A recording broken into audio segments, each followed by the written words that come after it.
Pronto, beleza? Bem-vindos de volta à nossa última sessão, nossa última aula aí. Vamos lá, quem vai começar aí dando uma palavrinha, alguma coisa que você entendeu, que você quer compartilhar conosco? Helena? Pronto. Então, pastor, eu já gosto de falar logo para me deixar ficar livre. Tá bom. Eu achei assim um pedaço que eu gostei, quer dizer, eu gostei de tudo, né? Mas eu quero falar a respeito da paixão, que é a chave, né? Eu não é assim, nós devemos, né, em primeiro lugar, sermos apaixonados por Cristo, né? Por Deus. E eu ainda escrevi aqui que nunca devemos desistir daquilo que Deus coloca em nossas mãos para fazer. A família, os amigos, né? Onde você trabalha, no meu caso eu sou professora, né? Meus alunos, a gente encontra cada coisa que a gente precisa investir ali. Minha colega? E aí eu coloquei que a luz de Cristo, ela precisa brilhar em nós, que nós devemos ser exemplos, porque o exemplo ele arrasta, né? A pessoa ela vai olhar em você, ela vai falar, não, eu vou falar com aquela pessoa que ela vai me dar atenção. Eu vejo alguma coisa diferente nela. E nunca desistir, porque Deus sabe a hora certa de agir, né? E outra coisa que eu achei interessante, que assim que ficou na minha cabeça, que o senhor falou, que Jesus, ele exerceu todas as profissões. E assim somos nós, né? Nós também, como missionários, né, devemos exercer todas as profissões de psicólogo, de ouvinte, né, de amigo. E a gente não pode desistir, não, pastor. Sabe? Por que eu falo isso? Eu tenho um filho, ele não usa agora porque está internado. Usa droga desde os 14 anos. Eu descobri que com o ano dele tinha 29 anos. Eu nunca percebi. Uau. Agora, é a terceira vez que ele foi internado, só que dessa vez ele foi por ele mesmo. Olha aí. Eu só em oração, aí chegou a um ponto agora que ele caiu, ele mesmo procurou o internamento. E nós estamos em oração e eu Amém. Nunca vou desistir, pastor, porque eu creio Amém. que Deus tem uma obra muito grande na vida dele. Amém. Né? Então, essa é o que eu mais achei, assim, a paixão que nós temos que ter, não só com nossa família, mas com o nosso trabalho, né? Com os nossos alunos, com os nossos amigos, os nossos vizinhos, porque aquele que ele é apaixonado por Cristo, ele quer que todos sejam, ele quer ver todo mundo no reino Amém. de Deus. Amém. Não é isso? Parabéns, parabéns. Isso mesmo. A paixão é uma das bases do núcleo. Sem paixão, você não consegue ir muito longe, não. Você não tem aquilo que... Né? Eu tenho um amor tão grande assim por Deus, sabe? Que eu queria que todo mundo amasse ele, assim, adorasse, servisse como a gente. Amém. Obrigado, irmã Helena. Valeu. Nada. Deus abençoe. Já ganhou Amém. seu ponto. Obrigado. Próxima. Eu ia falar da paixão também. Eu queria ter sido pode falar. Tem 3 minutos. Vou falar do amor. Tá. Como a irmã Helena falou também, eu acho assim que, acima de tudo, a gente tem que ter o amor. Porque o amor de Deus, ele é incondicional, né? Ele ama a gente sem ter condições, né? Assim, ele não põe condições para nos amar. Então, assim, o amor, eu acho que ele é a base de tudo para a gente fazer o que for. Para oração, para Deus nos usar, para o Espírito Santo nos usar, em todas as áreas. E se hoje eu for perguntar assim, né, pastor, por que você ama Deus, né? Aí a gente tem várias coisas para amar Deus, né? Porque ele é bondoso, porque ele cura, porque ele restaura. E agora, e se eu fizesse a pergunta assim, por que Deus nos ama? Uhum. Né? Por que Deus nos ama? Então, a gente sabe que não somos imerecedores do amor dele, né? E mesmo assim, ele nos ama. E antes que o mundo fosse mundo, ele já nos amava, né? Ele já antes do ventre, né? Antes de nós estarmos no ventre da nossa mãe, ele já nos escolheu, ele já planejou a nossa vida. E quando Jesus ele veio para morrer por nós na cruz do Calvário, e foi o amor dele, né? Foi um dos efeitos que o amor dele nos trouxe, né? Então, assim, hoje o que eu quero deixar é que é a nossa vez. Jesus, ele, em momento algum, ele falou que nos amava. Ele demonstrou com as suas ações.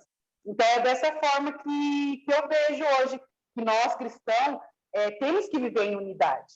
Né? Eu acho que é só dessa forma que a gente vai conseguir chegar lá, em unidade. E, para isso, a gente tem que ser o suporte um do outro, porque sabemos que somos falhos, sabemos que temos defeito, né? Então, a gente tem que ser o suporte um do outro, pedindo que o Espírito Santo nos ajude a ajudar os nossos irmãos, para a gente viver em unidade. Então, eu creio que seja isso. E como, né? E como que a gente vai demonstrar o amor? Amando o nosso próximo, amando a Deus acima de tudo, né? Sendo paciente. Então, acredito que é assim que nós vamos demonstrar. E Amém? a base, parabéns, excelente. A base da teologia wesleyana é o amor. A base da teologia wesleyana é o que atrai. É o que atrai, eu acho. Ela é centrada no amor. As obras da piedade, as obras de misericórdia, que são os meios de graça que nossa igreja prega. Muito Isso. bem, um bom link. Parabéns. Próximo, 3 minutos. Quem é o próximo? Eu vou, Serei o professor. O Elton vai falar, hein? Vai, Elton. Vai, Elton. Pode ser. Não, eu, baseado na aula que o senhor deu hoje, como se diz em inglês, vou usar uma frase em inglês aqui, like a home run. O que o senhor falou, senti muito na pele, porque a congregação da Metodista Wesleyana aqui em Carlópolis nasceu dentro da sala da minha casa e da casa da minha esposa. Começou como um GECEL primeiro, para depois se tornar igreja. E aí, vendo o senhor falar dos 3 grupos de pessoas que existem, eu comecei a relembrar, né, o que a gente passou desde o início, que eram os 80% de gente boa, os 10% que são importantes, e aí tem os sanguessuga, e no meio dos sanguessuga tem os sanguessuga que dá para recuperar e outros que não dá para recuperar. E isso foi relembrando algumas situações que aconteceram com a gente aqui em Carlópolis, que realmente é isso aí que o senhor passou na sala de aula para a gente. E aí, vendo depois também que entrou aquele princípio de Harvey, né, que é o STMO, que vem a submissão, transformação, multiplicação e ordem, também acertou em cheio, e é exatamente isso que ainda está acontecendo em Carlópolis. Porque a partir da submissão, acontece uma transformação nas pessoas, essas pessoas se transformando, elas conseguem abraçar a visão, e isso gera multiplicação, e aí na multiplicação da nossa parte da liderança, eu entendo que tem que haver a ordem daí, porque não adianta nada multiplicar de forma desorganizada. Então, aí é um outro problema, mas é um problema bom, não é um problema ruim, porque mesmo diante do crescimento, existe o desafio de controlar esse crescimento de uma forma sadia e não perder as rédeas, né? Óbvio que sempre baseado no que o Espírito Santo vai direcionando daí a liderança da igreja, né? Esses são os meus 3 pontinhos aí. Amém. Parabéns. Deus abençoe. E a irmã também quer aproveitar? Já aproveito, então já falo isso, também. Mesmo canal? Na verdade, todos os pontos foram citados, todas as aulas, toda a aula que o senhor passou para a gente durante o dia, eu achei o conteúdo muito importante, muito bom. Alguns até anotei a página lá que estava, para depois voltar na apostila e dar uma lida lá. Então, tem muita coisa. É difícil falar de um ponto quando tudo é um material assim, de muito valor. Mas, assim, uma coisa que eu achei bem interessante é essa questão do programa que o senhor falou, esse programa Mola, porque são diretrizes para a gente poder não perder a noção, não perder o controle, né? Porque uma liderança que não sabe o que faz, ela também não chega em lugar nenhum, né? Eu achei bem interessante a frase que o senhor falou, eu anotei aqui até, onde todos trabalham, trabalha-se menos. Isso aí. É uma realidade. Porque no dia a dia de uma igreja, infelizmente, às vezes, o que acontece é isso. às vezes todo o trabalho fica sobre algumas pessoas, aí elas vivem sobrecarregadas, enquanto o restante da comunidade, o restante da igreja, tem talentos lá emperrados, talentos escondidos, que não estão sendo utilizados em favor do reino. Então, quando todo mundo trabalha, tira um pouco daquele peso, tira um pouco da sobrecarga que estava só sobre alguns. Mas a questão desse efeito mola, que é o mostrar, eu achei interessante, e a gente está anotando justamente para a gente poder seguir essas dicas, orientações. Vamos aplicar aqui, viu? Amém. Para mostrar, você tem que ter o que mostrar. E aí, onde eu falo a questão do programa, tem que haver um programa. E o problema é que, na realidade do brasileiro, pelo menos, é que muitas das vezes a gente quer fazer as coisas assim de cabeça, quer fazer assim, aí surgiu uma ideia, a gente quer pegar e partir para ação, como o senhor mesmo falou, e muitas das vezes a gente quer pular etapas. E a gente pula etapas importantes, aí chega lá na frente, a gente não consegue manter. Então, eu achei interessante, porque a gente já está agora com essa visão. Não, tem que haver um programa, tem que mostrar o programa para as pessoas que vão acompanhar, que vão executar, ajudar a colocar em prática. Essa questão do observar, quer dizer que a gente não pode entregar para uma pessoa e simplesmente largar. A gente precisa estar ali no dia a dia acompanhando, então tem que haver um acompanhamento. E o lembrar também é importante, que às vezes a gente fica observando, e às vezes as pessoas conversam, observam, mas esquecem de chamar a pessoa e de dar tipo uma segunda oportunidade para ela, isso aí. no sentido de lembrar ela. Porque às vezes eu já vi situação em que alguém está falhando, está deixando a desejar, mas às vezes ela não percebeu, às vezes ela não sabe. E a gente acaba sendo injusto, por isso que eu achei interessante que aqui tem com as pessoas, quando a gente não dá uma oportunidade de fazer ela perceber, de observar falhas, erros, faltas. Então, isso aqui, para a gente ser justo com as pessoas, eu acho interessante a questão do lembrar para elas e depois a questão, quando não se é colocado em prática, que a gente precisa agir. Porque, infelizmente, em muitos lugares, alguém é colocado numa função, não coloca em prática, não exerce, e às vezes a liderança deixa por isso mesmo e torna-se algo perdido, que não tem, teve um início, mas não tem uma continuidade nem um final. E às vezes é difícil colocar. Para colocar é fácil, para tirar é difícil, né? Isso é verdade. Nesse sistema aqui, todo mundo sai em paz. Maravilhoso. Parabéns, irmã. Deus abençoe. Obrigado, viu? Já ganhou o seu ponto aí. Agora, acho que tinha o Denis antes aqui na espera. Foi, não? Foi? Rapidinho, o meu é bem rapidinho, pastor. Bem simples e prático aqui, ó. Depois... Algo que me marcou muito. Foi muito bom a sua aula, parabéns, obrigado. É sempre um privilégio ouvir o senhor palestrar e ministrar para a gente. Mas algo que chamou muito a minha atenção foi quando eu entrei aqui no Ceforte, eu entrei com um conceito. Eu tinha um conceito que eu queria ser reconhecido, que eu queria mostrar algo que eu sou para alguém, e só que com o caminhar, com o passar, acabou surgindo o significado, que no caso seria o propósito. Quando você falou que deu o exemplo do avião ali, me marcou muito isso, porque trazendo para os nossos dias, principalmente da igreja, a gente olhando, que é o conceito, a ideia, nós que somos futuros pastores ou futuros líderes, que a gente está recebendo aí, eu sou jovem ainda, mas possivelmente vou receber igreja ou liderança dentro da própria igreja, a gente tem essa ideia de olhar um ministério, aquele ministério é infrutífero, aquele ministério não cresce, aquele ministério não vai para frente. Que nem você deu os exemplos da igreja lá em Pernambuco, se eu não me engano. Nossa, até me emocionei a parte que o senhor se emocionou também ali, que foi muito real isso. Mas aí vem o significado, o porquê, qual é o propósito daquilo ali. Então, hoje eu entendo o propósito, porque, sabe, eu entrei no Ceforte, ou antigamente eu tinha esse pensamento, não, quero ser pastor, quero ser reconhecido. Não, mas o propósito não é esse. E trazendo para o meu âmbito, o âmbito familiar, eu tinha muito disso na minha família, das pessoas olharem, mas por que você está fazendo 2 faculdades de teologia, por que você está estudando, para que você quer isso? Eu não tinha esse significado. Hoje eu posso dizer que eu tenho significado, principalmente para minha família, sabe, de ministrar para eles, sabe, mostrar a diferença para eles, mostrar o propósito para eles, por que eu estou fazendo isso. Então, isso me marcou bastante. Fora os outros exemplos que você deu a respeito do crescimento da igreja, como eu falei, é sempre um privilégio te ouvir, obrigado, vou usar muito dessa aula no meu TCC. Amém. Futuramente aí vou conectar o senhor para ser meu orientador, se Deus quiser, tá bom? Obrigado, obrigado, professor. Amém, valeu você, glória a Deus por isso, é isso aí.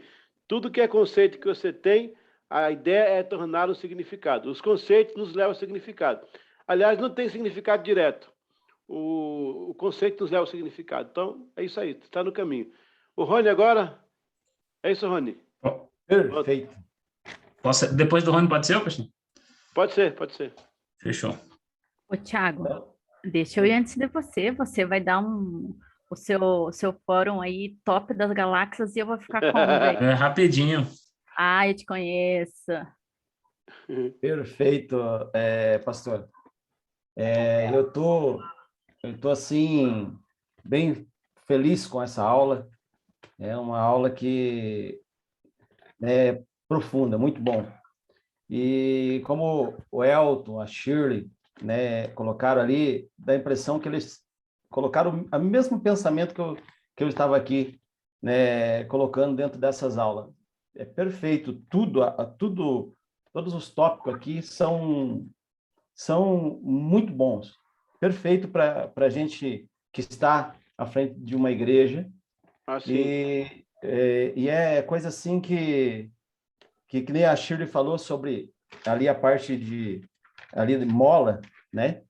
É algo assim tremendo. E eu também fui impactado com essa palavra, com esse estudo, e já estava aqui marcando tudo, e também para mim colocar em prática tudo isso que a gente está ouvindo, que participou aqui dessas aulas, né? Mostrar, né? Observar, lembrar, agir, né? Dentro desses pontos do Mola, né? Isso é muito importante, que nem a Shirley colocou muito bem ali também, né? Voltando tudo que o pastor falou, sobre mostrar, delegar, né?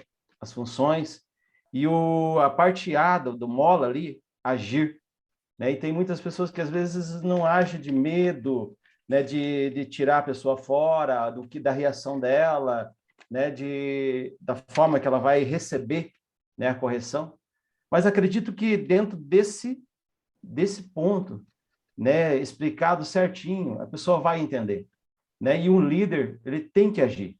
Ele tem que agir, né? E uma comparação até bastante grosseira, mas no time de futebol, né? O técnico coloca as pessoas para jogar, e se a pessoa não, ele treina, ele dá toda ali a sua direção, e se a pessoa não vai bem ou não consegue fazer o que é para ser feito, ele tira, né? E dentro do evangelho, eu acho que a gente tem que trabalhar nesse ponto. Claro, com cuidado, com amor, né? Para que as pessoas não saiam machucadas, mas a obra é de Deus, né? Nós temos que trabalhar e conscientizar as pessoas que nós estamos trabalhando para o reino, não para homens. Certo. Isso vai entrar a compreensão, né? E dentro de todo o tópico ali sobre submissão, né? Transformação, multiplicação, ordem, vai ter tudo isso. Então, eu achei muito profundo, gostei muito, né, da sua aula. Amém. Foi muito bom, né? Vou aproveitar muito, né, essa aula, vou aplicar, né? Porque eu ouvi a teoria, né? Às vezes a gente ouve, acha lindo, acha perfeito, né, a teoria, mas nós temos que trabalhar ela na prática. E eu quero fazer isso, em nome de Jesus. Obrigado, pastor. Pastor Rony, eu sei quanto é difícil, eu sou pastor local também, quando você tem que pegar uma pessoa que está num setor e tem que removê-la. Às vezes você perde a pessoa da igreja. Agora, quando você tem um acordo prévio, irmão, vem cá, senta aqui, você vai liderar aí os casais, tá? Então, aqui, eu trabalho com o sistema Mola. O que é isso, pastor? É mostrar, observar, lembrar e agir. Então, eu vou mostrar para o irmão que tem que ser feito. O irmão vai ter toda ideia, pode perguntar. Depois eu vou observar. Se a coisa não andar, eu vou lembrar o irmão ainda, para continuar, dar uma segunda chance. Gostei que a Chile colocou o negócio de segunda chance aí. E agora, se eu ver que não vai acontecer e eu preciso que a coisa aconteça, eu vou ter que fazer no seu lugar. Então, irmão, aí a pessoa, quando chegar nesse ponto, é igual a pena de morte americana. Para a pessoa ir para a cadeira elétrica, demora quase 15 anos. Eles têm que checar, e mesmo assim ainda mata inocente. Tem que checar mesmo se a pessoa... É isso aí. Agora, é pior quando não tem nenhum projeto. Quando você tem que agir, não pode. Você não pode falar nada, que a pessoa fica com raiva. Você é pastor, você não pode dizer nada que a pessoa... Mas quando tem um projeto que rege ali, aí fica mais fácil, né? Fica mais fácil. É verdade.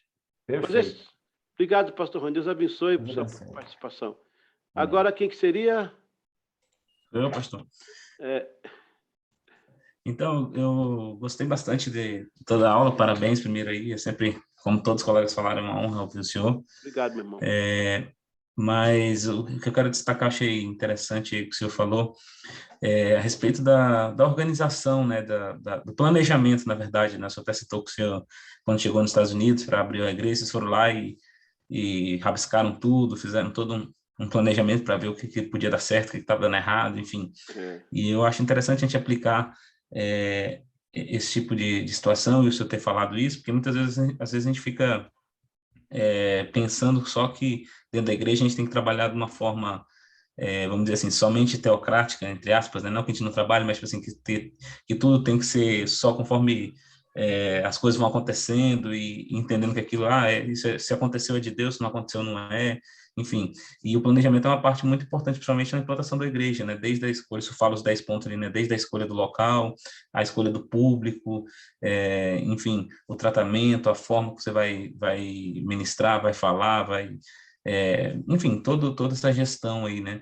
E eu acho que é de suma importância, que estão aqui com certeza têm aplicado, ela até citou um pouco aí, e é muito fundamental isso, né? Essa organização, esse planejamento, fazer essa medição do que está certo, do que está errado, que pode melhorar, e daí vem os insights, as ideias, né? Para estar melhorando e seguindo em frente.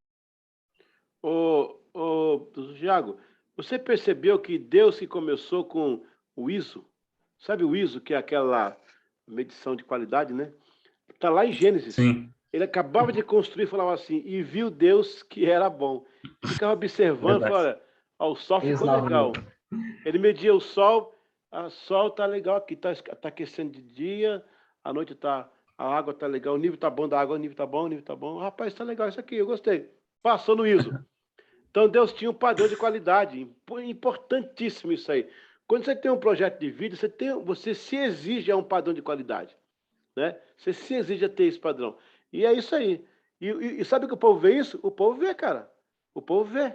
Quando a igreja tem um padrão de qualidade, não diga assim, querer ser a melhor, né? Mas quando há um carinho, quando há uma atenção maior, é isso aí.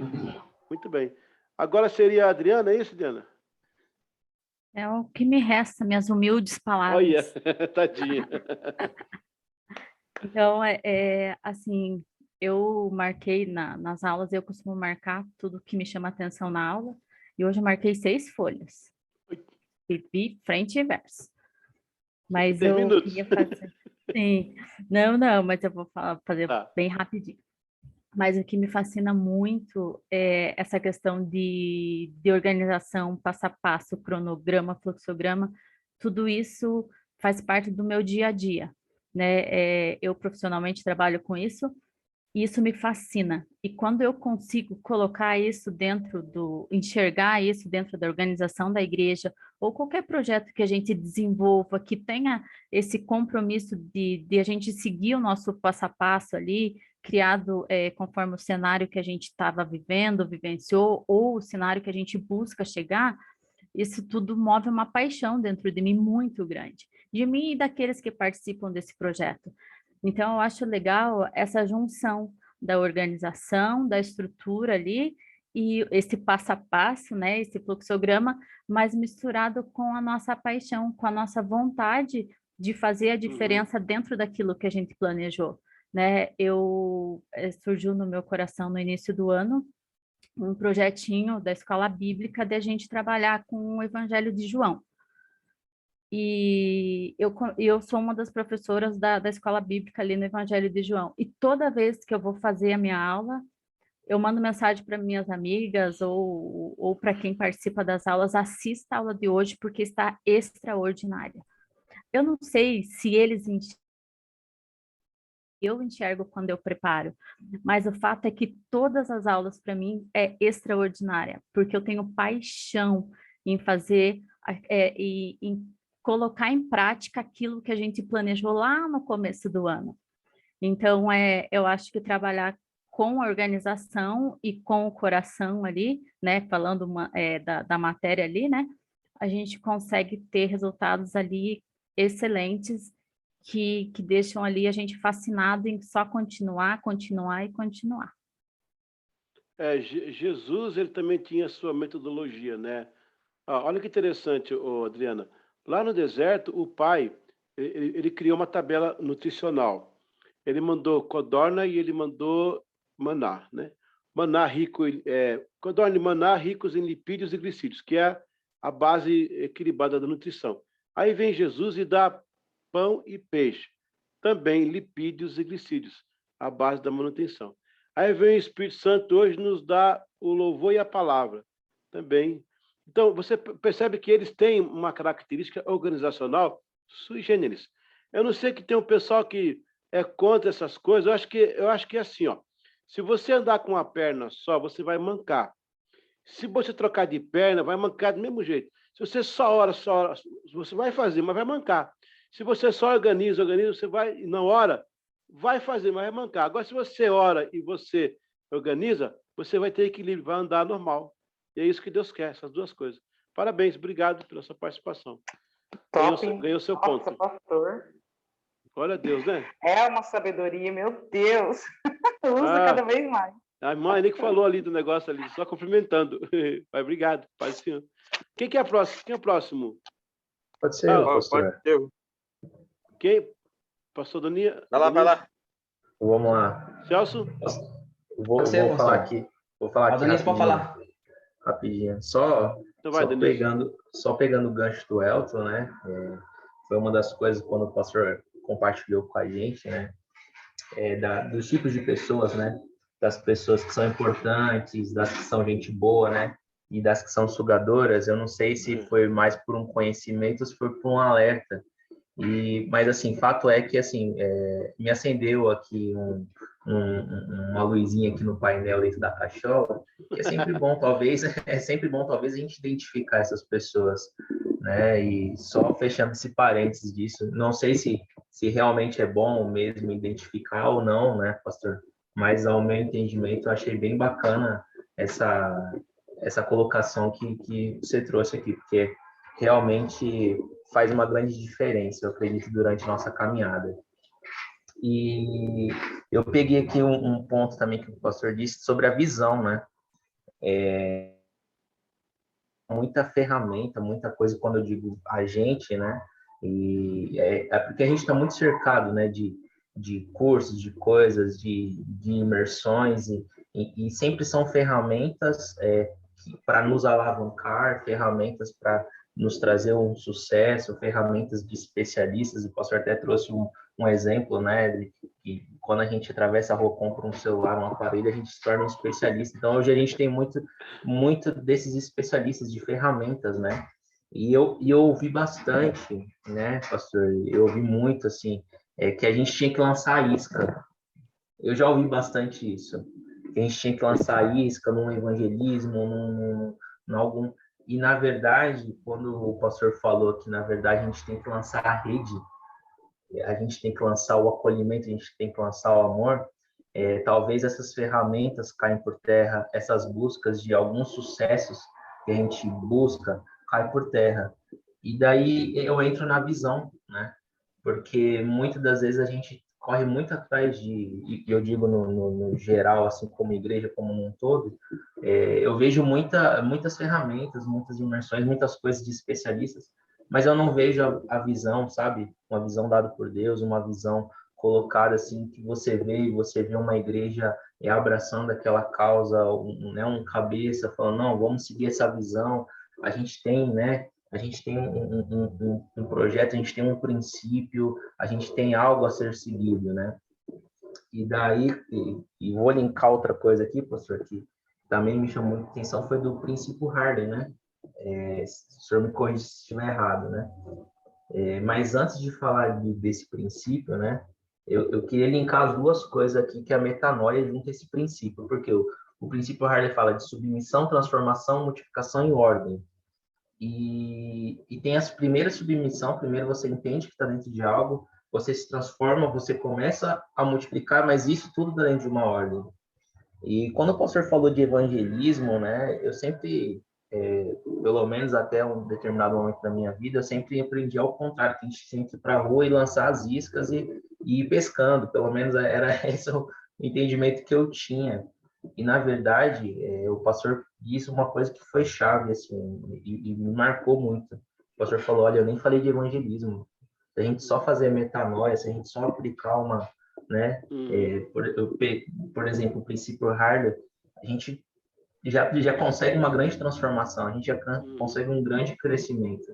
Então, assim, eu acho que tem muito para a gente fazer, a pensar em nós, a começar em nós, a dar o primeiro passo em nós, e eu acredito que quando a gente conseguir, sabe, realmente fazer uma lapidação, e quando eu digo nós, eu digo na igreja, eu digo em mim, eu digo na liderança, eu digo na visão, quando a gente conseguir aplomar, sim, for por evangelismo, aí não tem quem pare, aí vai ser um caminhão passando em cima de tudo e trazendo Amém. as vidas aí pra gente.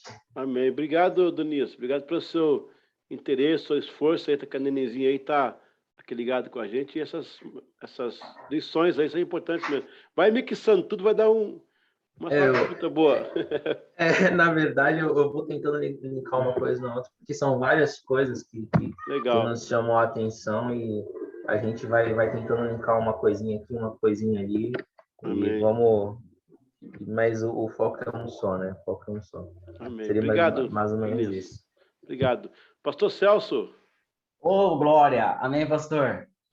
Pastor, eu só destacar aqui o versículo aqui da aula lá, que ninguém lança a mão do arado e olha para trás, é apto para o reino de Deus. Sim. Então, quando a gente planta, ou se a gente fizer um descuido aqui, e fazendo concomitante a este versículo aqui, não vai dar certo, pastor. Porque quando nós colocamos a mão no arado, se o boi está na frente, qualquer descuido que você fizer, qualquer desatenção que você tiver, vai dar BO, não vai? E assim é a nossa igreja também. Se nós plantamos, que nem assim, eu marquei tanta coisa que o senhor falou, né, a respeito do amor. Sem o amor, não existe nada. A oração é a base para tudo, é a base sólida. A orar, a ação, vamos atrás, vamos fazer, né? E Jesus ali, como a irmã Helena falou aquela hora lá, que Jesus, ele, né, era o servo, sempre querendo servir. E às vezes, muito de nós não queremos ser servo. Nós queremos estar lá sempre em cima da carne seca, né? Só que daí vem Jesus do jeito dele e fala aos nossos corações.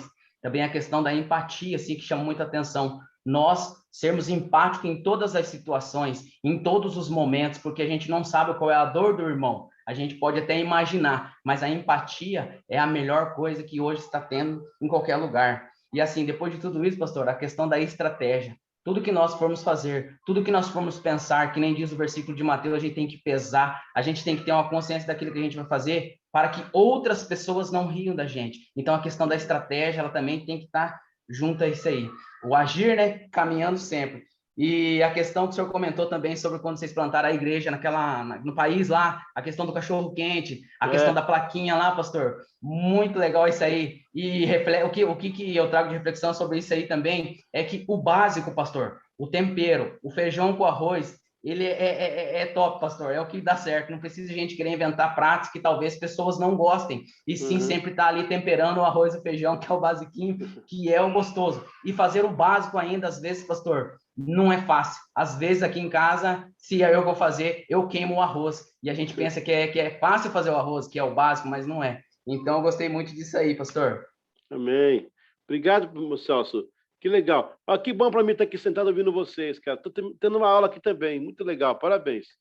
Falta agora o Bruno e o Rodrigo, é isso? Isso, pastor. Vai, Rodrigo, então. Eu queria explanar alguns pontos aqui, mas meus colegas já explanaram todos. Mas pode repetir, não tem problema não, pode repetir. Eu não fiz igual a Adriana, 6 folhas, mas eu só fiz 3. Mas eu vou me esforçar mais da próxima vez. Eu queria falar sobre a porta nativa ali, né? Que muitas das vezes, né, precisa de alguém. Só que eu destaquei uma coisa que o senhor falou lá no começo também, de que pessoas não são produtos. E muitas das vezes as pessoas tratam as pessoas como produtos. Olha aí. Né? Querem fazer um evangelismo, querem que as pessoas venham para a igreja com a intenção de que as pessoas fiquem para dizimar, para ofertar, para trabalhar na igreja. Não, eles querem mais volume. E a gente vê que hoje em dia não na nossa denominação, mas em outras há uma grande concorrência para ver quem tem mais número de membros, né? As pessoas chegam e falam, eu sou pastor de tal igreja que tem tantos membros, né? Se intitula dono de tantos membros, mas a gente sabe que não é assim que funciona, né? E hoje em dia está muito difícil isso, porque as pessoas têm visto, as igrejas têm visto pessoas como produtos, na verdade. Então tem sido difícil. E a gente que trabalha de outro método, trabalha de outra maneira, as pessoas às vezes elas não entendem como a gente trabalha e não aceitam do jeito que a gente trabalha, porque elas não veem um crescimento, um número surpreendente assim na igreja de uma vez só. Elas querem ver resultados imediatos e aí não é assim que funciona. Então daí é por isso que as pessoas às vezes até vão na igreja uma vez ou outra, mas daí acabam saindo. Não ficam porque não tem aquele monte de pessoas. Vai, continua, termina. Não, pode falar, pastor. Não, eu quero dizer que as pessoas, elas sabem quando você se importa de verdade, quando você não é um produto. Elas sabem, no fundo elas sabem. Uhum. Elas sabem. E nos demais pontos, os colegas já explanaram todos. Amém. Bruno, nós temos 3 minutos e 30. É contigo, finalzinho, tá no prorrogação já. Amém. O que me tocou bastante, pastor, a propósito, a aula foi muito boa, compartilho a mesma opinião dos meus colegas aí, é um prazer estar te ouvindo aqui. Então, eu queria falar um pouquinho sobre o que me impactou, que foi as 10 maneiras de desenvolver o crescimento da igreja. E principalmente aquela frase que o senhor falou e está na apostila, que a oração e a estratégia, elas andam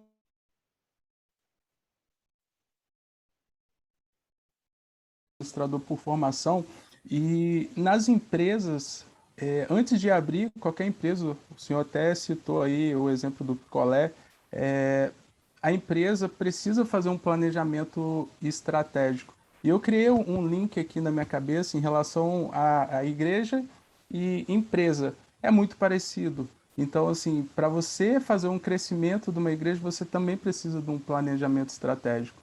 Os objetivos podem ser diferentes. O objetivo principal de uma empresa é obter lucro. O objetivo principal de uma igreja é povoar o céu, né? É ir pregar o evangelho para que as pessoas possam se arrepender e apresentar Jesus ali. Pelo menos deveria ser esse o objetivo e não o lucro também. Infelizmente a gente vê por aí.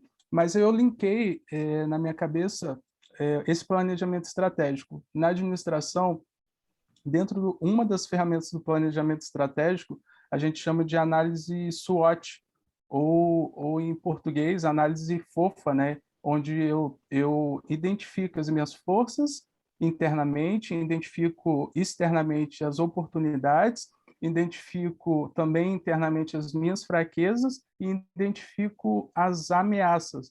Então, assim, para ter um crescimento, a gente precisa orar, ok, precisamos orar, oração, como a gente viu na sua fala durante todo o dia nas aulas, é o principal. Mas a gente também precisa ter esse planejamento. Como o Tiago falou também, a gente precisa, ele até citou aí uma localização de fácil acesso, por exemplo, ok, é um ponto positivo, é uma força que eu tenho, de repente tem uma estrutura boa, mas o que eu queria ressaltar aqui, que veio muito claro na minha cabeça, é que assim, a diferença principal, ao meu ver, assim, que eu consegui identificar entre a empresa e a igreja, é que nas empresas, a parte mais difícil de você elaborar e de você tentar mitigar aí os efeitos é na parte da oportunidade e da ameaça, que são coisas externas que às vezes fogem do nosso controle.